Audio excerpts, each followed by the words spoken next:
Welcome to Strip Coverlet, where we squeeze the bigger picture out of literature. I'm Adrian Ford, and we're here for a short story discussion.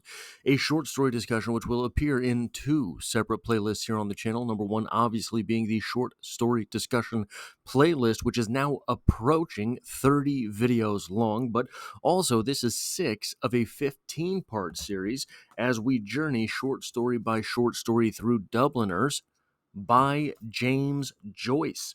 And today's short story is Two Gallants. So we will have a recap of the story. We will have a literary analysis discussion of the story. And finally, we will end the video with some writer's corner, just some writer's notes that you can take from this short story. So what happened in Two Gallants? Lenihan and Corley are out and about on a summer's evening, and they are trading stories of debauchery.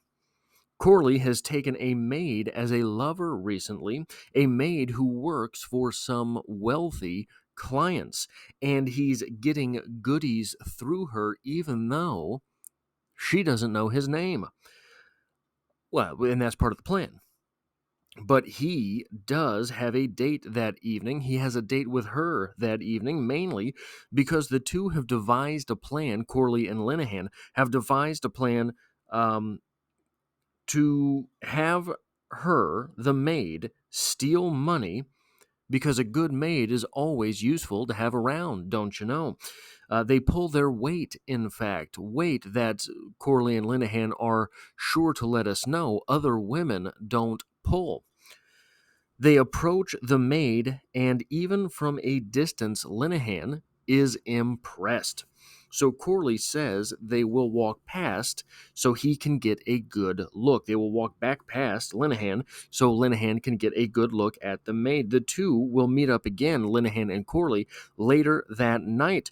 Lenihan then heads off on his own, eventually ending up at a bar for some peas and ginger beer, which sounds delicious, I guess. He's awkward. In the bar is Lenihan. He does not feel as if he fits.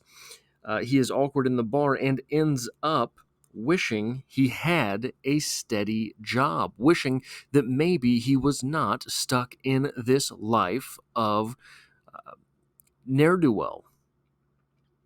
He then leaves the bar to catch Corley. Corley is late.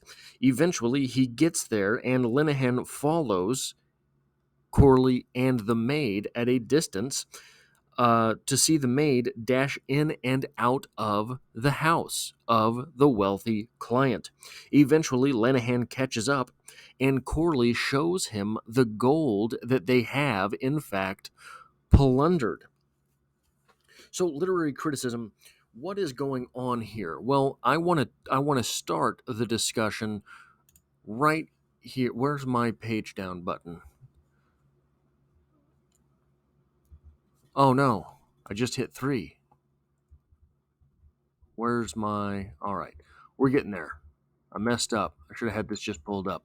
So we have a little bit of a moment here where Lenihan, says to himself, now that he was alone, his face looked older.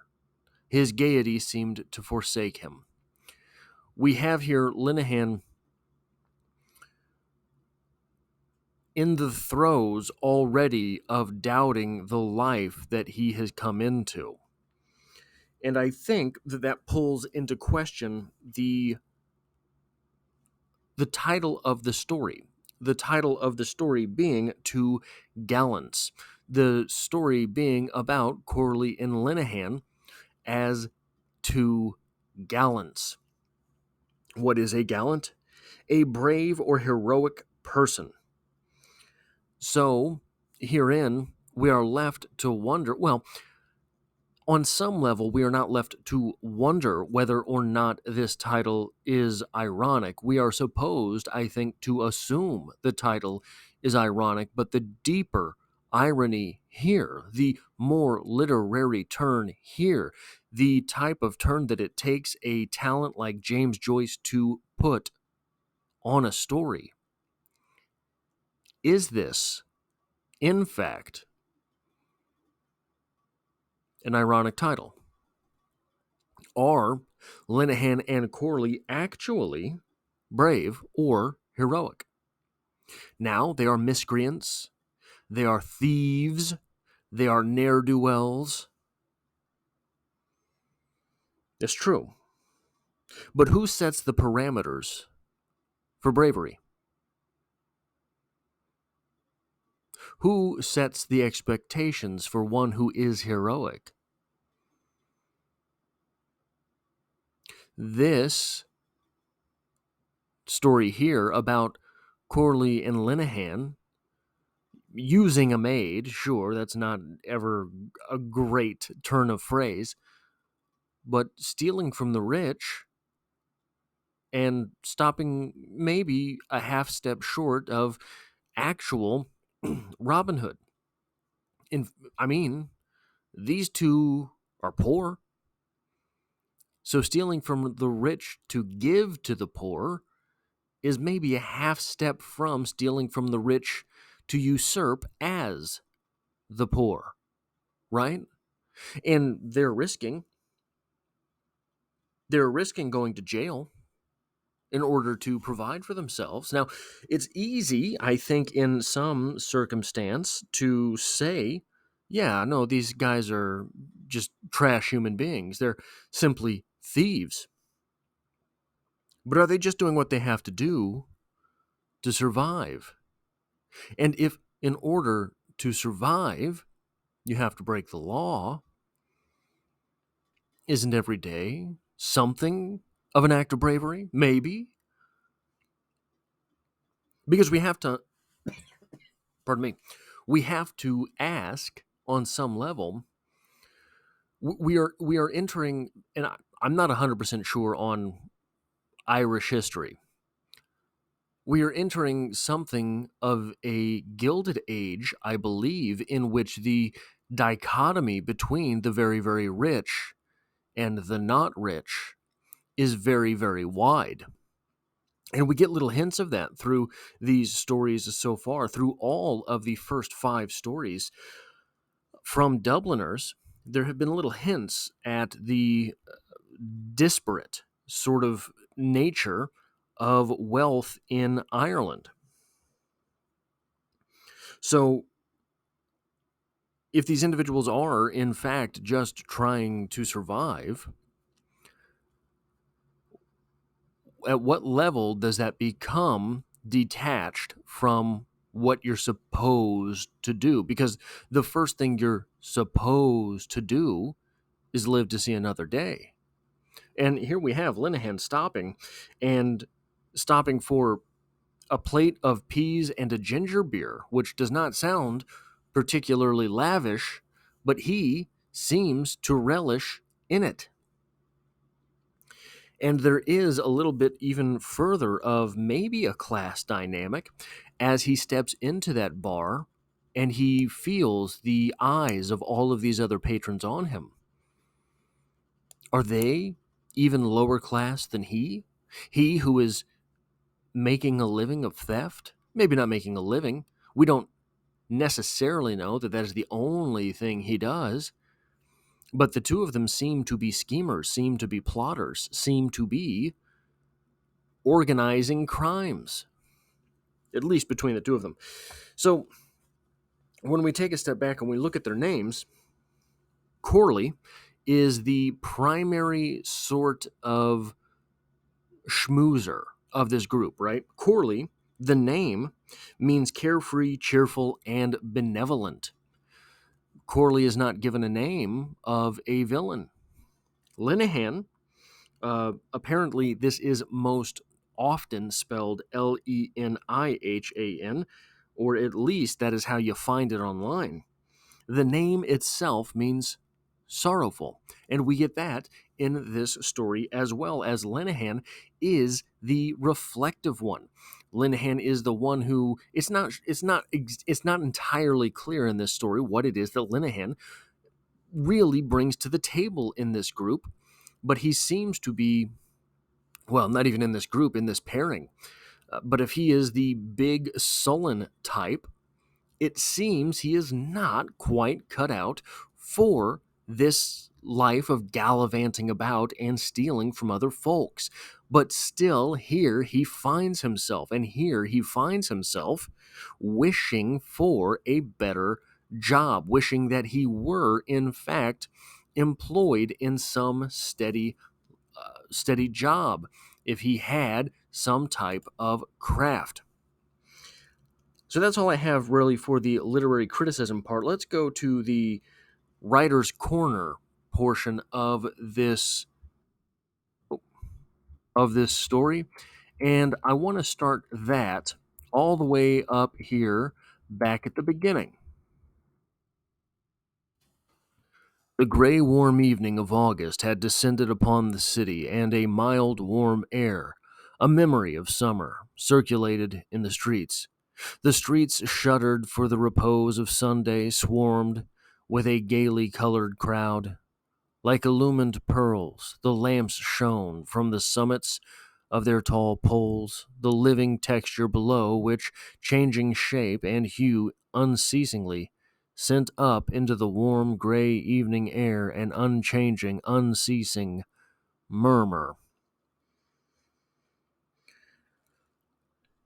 Go back, if you have taken part of the entire read along for Dubliners so far, go back and read all of the opening paragraphs for these stories, with the lone exception, in my opinion, being the race after the race, which is just a very the whole short story after the race was sort of confounding to me. But with every one of these short stories, one thing that James Joyce is very good at doing is lulling us to sleep. And once that writing, which is engaging but very smooth, it lulls us to sleep so that we can then drift into his stories. This is a very different approach from a lot of writers, and especially a lot of contemporary writers. A lot of contemporary writers have been told their entire writing career that you have to catch a reader as if grabbing them by the lapel and shaking them into your story. And that is not the way that James Joyce wrote. One of the reasons I think that we have been told this our entire writing lives is because we are competing, we think, with other forms of entertainment. We are competing, we think, with movies. We are competing, we think, with television shows. We are competing, we think, with social media. So we have to slap a reader in the face and jar them into, not out of, jar them into our story. Much in the same way that painters felt initially that they were competing with photography.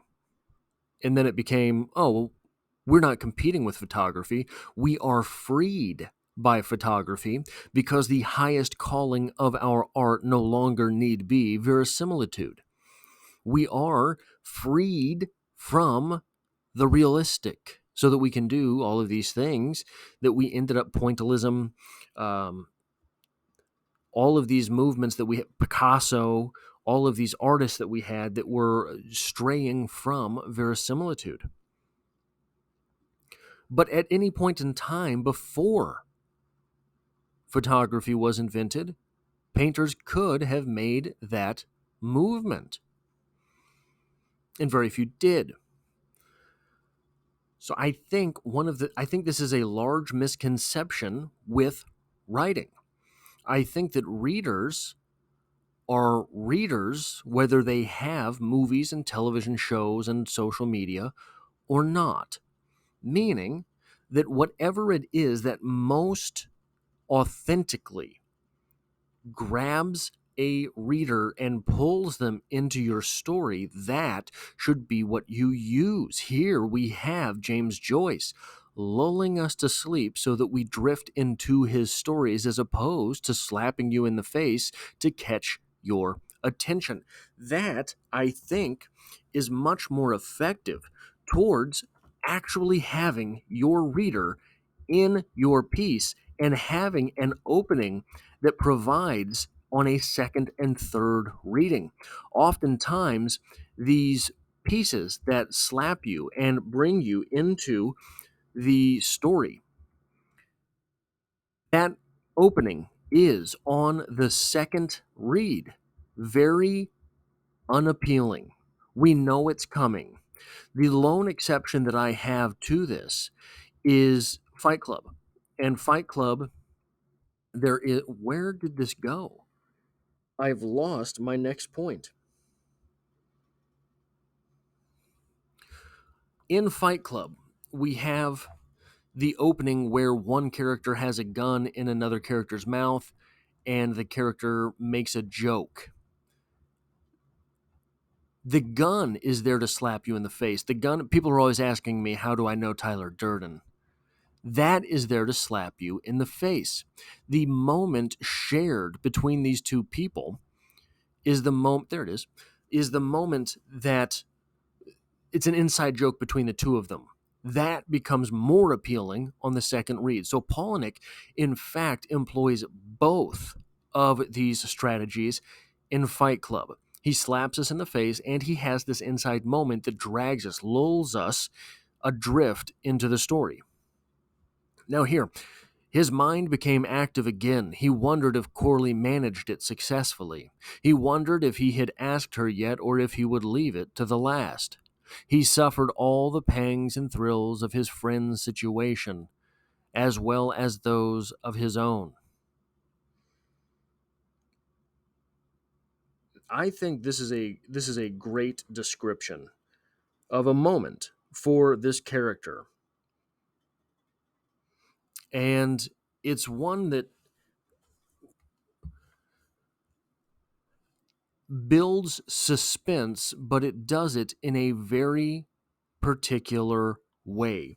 It builds suspense, but it does not build suspense in a very preachy fashion.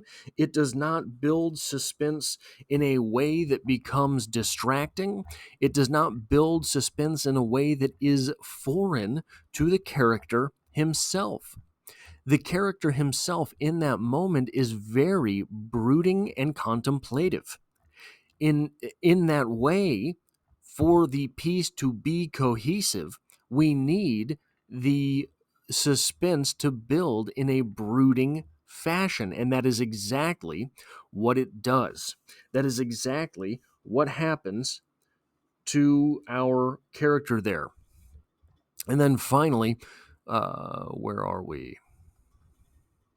Corley's stride. I did not get this beforehand, and I don't know why I didn't do this before we started. I am a little bit off this video, and I apologize. He always stared straight before him as if he were on parade, and when he wished to gaze after someone in the street, it was necessary for him to move his body from the hips.